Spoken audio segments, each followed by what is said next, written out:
Assalamualaikum warahmatullahi wabarakatuh. Perkenalkan, nama saya Raihana Tuljana dari kelas Pendidikan IPA ICP. Pada video kali ini, kita akan membahas materi yang sangat penting dalam biologi, yaitu genetika. Apa sih genetika? Genetika adalah cabang ilmu yang pelajari bagaimana sifat diturunkan dari orang tua ke anak, bagaimana DNA bekerja, dan bagaimana teknologi modern dapat memodifikasi gen.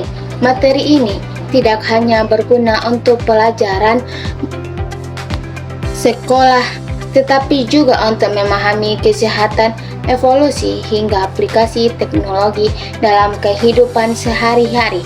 Mari kita mulai pembahasannya. Pengertian genetika. Secara sederhana, genetika adalah ilmu yang mempelajari gen, DNA, dan kromosom serta bagaimana ketiganya menentukan sifat organisme.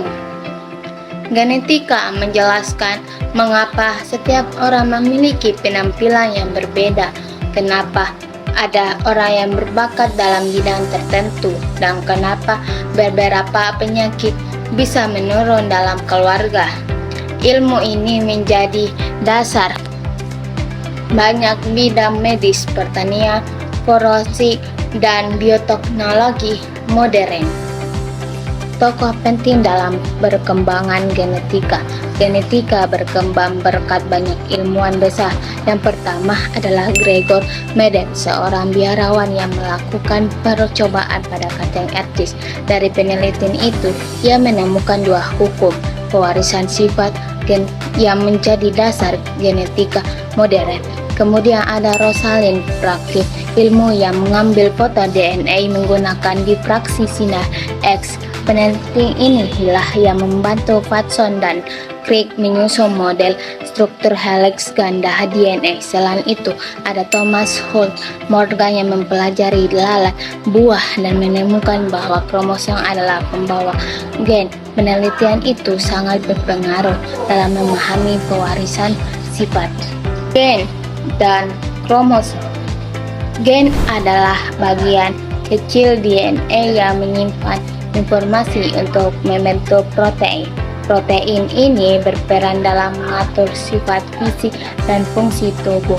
Sekumpulan gen disusun dalam struktur bernama kromosom. Manusia memiliki 46 kromosom atau 23 pasang, setengah berasal dari ayah dan setengah lagi dari ibu.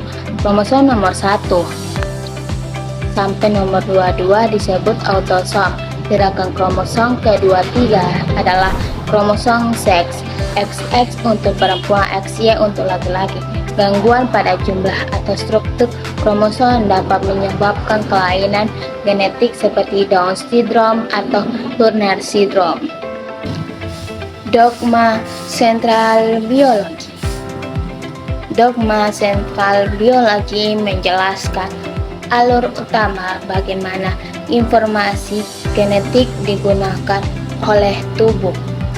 Yang pertama, di dalam inti sel tersebut terdapat DNA, yaitu molekul yang menyimpan seluruh informasi genetik kita. DNA ini kemudian disalin menjadi RNA dalam proses yang disebut transkripsi. Proses ini ibarat menyalin instruksi dari buku asli ke dalam bentuk catatan kerja yang lebih sederhana.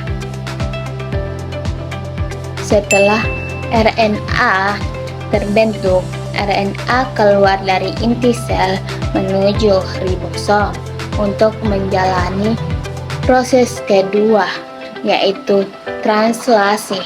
Pada tahap translasi, RNA diterjemahkan menjadi protein. Setiap 3 huruf basa pada RNA akan menentukan asam amino tertentu sehingga terbentuk rantai protein. Nah, protein-protein inilah yang nantinya membangun struktur tubuh, mengontrol reaksi kimia, dan menentukan berbagai fungsi sel. Karena itu, akhirnya proteinlah yang menentukan sifat yang tampak pada organisme. Misalnya, warna mata, golongan darah, dan bentuk rambut. Jadi secara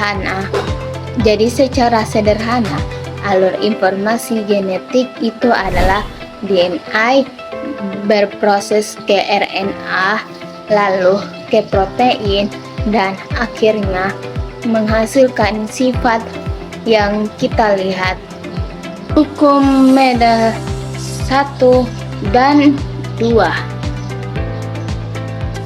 Gregor Mendel adalah tokoh yang pertama kali menjelaskan bagaimana sifat diwariskan dari induk ke turunannya.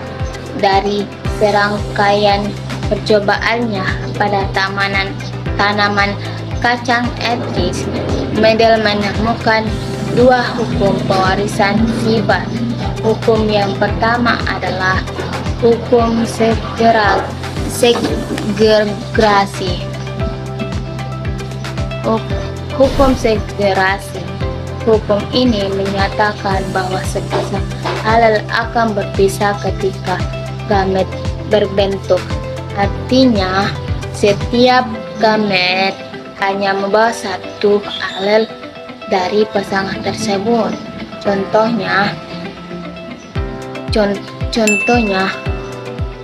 bisa kita lihat pada persilangan monohibrid saat menyilangkan tanaman berbiji bulat dominan dengan tanaman berbiji keriput. Semua keturunan dia generasi F1 akan menunjukkan sifat dominan, yaitu biji bulat. Namun, ketika F1 disilangkan kembali, sifat akan muncul lagi pada generasi F2 dengan rasio 3:1, yaitu 3 yang dominan dan 1 yang resesif. Ini menunjukkan bahwa alel resesif tidak hilang, hanya tersembunyi. Hukum yang kedua adalah hukum asortasi bebas. Hukum ini menjelaskan bahwa alel dari dua sifat yang berbeda diwariskan secara bebas satu sama lain. Akibatnya, kombinasi sifat yang muncul pada keturunan menjadi jauh lebih bervariasi. Hal ini dapat kita lihat pada persilangan di hibrid. Misalnya, persilangan antara warna biji dan bentuk biji pada F2 biasanya muncul rasio fenotip 9:3:3 1:1.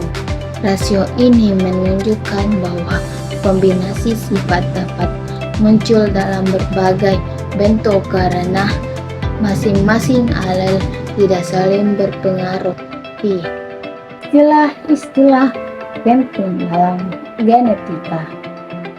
Dalam mempelajari genetika, kita sering menemukan istilah seperti genotip, yaitu susunan gen seperti AA, atau AA. Fenotip yaitu sifat tampak, misalnya warna bunga. Dominan, alel yang menutup alel lainnya. Resesif, alelnya tertutup. Homozigot, dua alel sama. Heterozigot, dua alel berbeda. Memahami istilah ini sangat penting untuk mengerjakan soal genetika. Pola-pola